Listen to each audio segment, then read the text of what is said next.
Baik, kita sudah dengar tadi di segmen sebelumnya solusi dari Bu Retno tadi mewakili KPAI dan juga harapan dari Ibu Mira sebagai Presiden Aspek nih, perwakilan pekerja. Nah, saya mau dengar dulu dari Ibu Irma sebagai inisiator, oh salah, sebagai salah satu bagian dari yang kemudian nanti akan membahas lagi. Gimana nih Bu, jadi mencari win-win solutionnya, karena kan banyak keinginan.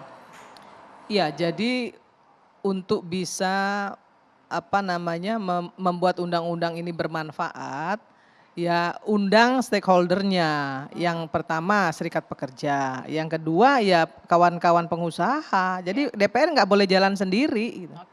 Nggak boleh jalan sendiri. Tadi kan sudah ada yang sempat ngomong nih, apakah ini nanti bisa digunakan untuk kampanye gitu ya. Waduh, kalau ini dilakukan ya cilaka 12 juga ya. Berarti kan DPR itu yang sejatinya adalah perwakilan dari partai-partai politik, bukan menjadi wakil rakyat, justru menjadi perwakilan partai politik. Nah itu yang nggak benar. Artinya kan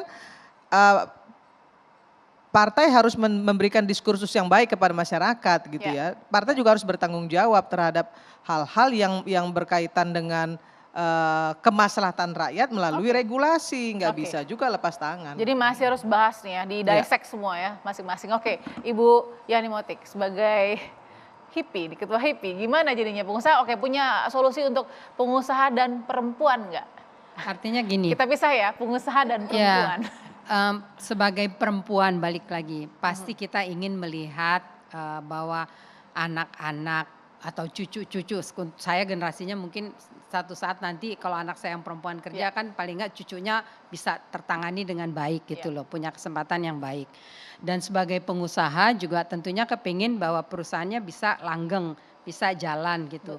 Dan sustain, dan kita bisa memilih pegawai sesuai dengan kebutuhan. Bukan karena menghindari tanggung jawab, menghindari beban yang berat karena undang-undang, akhirnya kita tidak pilih yang sesuai dengan kebutuhan. Kan at the end perusahaan rugi dan perusahaan bisa tutup. Oleh sebab itu menurut saya niat gitu loh. Niat. Himbau perusahaan-perusahaan, silakan Ibu Ketua Umum.